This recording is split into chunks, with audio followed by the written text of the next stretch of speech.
బండి తీసుకొని నేను ఎంత ఇబ్బంది పడతానో చూడండి. నార్మల్ మోడ్లో ఉంది. ఎక్సైటర్ కూడా ఇస్తున్నా కానీ కదలట్లేదు. చూడండి, నార్మల్ మోడ్లో ఉంది, ఎక్సైటర్ ఇస్తున్నా కానీ కదలట్లేదు. నార్మల్ మోడ్లో ఉంది, ఎక్సైటర్ ఇస్తున్నా అయినా సరే కదలట్లేదు. రివర్స్ మోడ్ ఎత్తుతున్నా, రివర్స్ మోడ్ ఆన్ చేసిన ఇలా ఈ ప్యాకింగ్ రివర్స్ మోడ్ ఆయన ముందరకి ఇస్తున్న ఎక్సైటర్ ఇస్తున్నా కదలట్లేదు. స్టాండ్ కూడా ఓపెన్ ఉంది. స్టాండ్ ఓపెన్ ఉంటే అవ్వదు కదా, ఒకసారి మీకు తెలిసిందే కదా.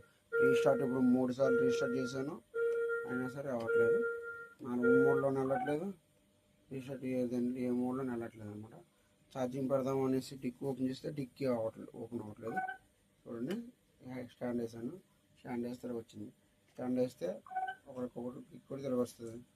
క్లోజ్ స్టాండ్ వైడ్ అని చెప్పేసి వస్తుంది. స్టాండ్ క్లోజ్ చేశాను, రైట్ బటన్ నొక్కాను, మళ్ళీ నార్మల్ మోడ్ ఇచ్చాను అయినా యాక్సిలేటర్ ఇస్తున్నా వెళ్ళట్లేదు. వాళ్ళ వేస్తాను. చూడండి, ఇటువంటి వరస్ట్ బండి అనవసరంగా తీసుకున్నాను.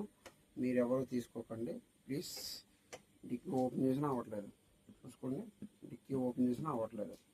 నేను అనవసరం దారిపోయి తీసుకున్నాను. మీరు ఎవరు తీసుకోకండి, అస్సలు వరస్ట్.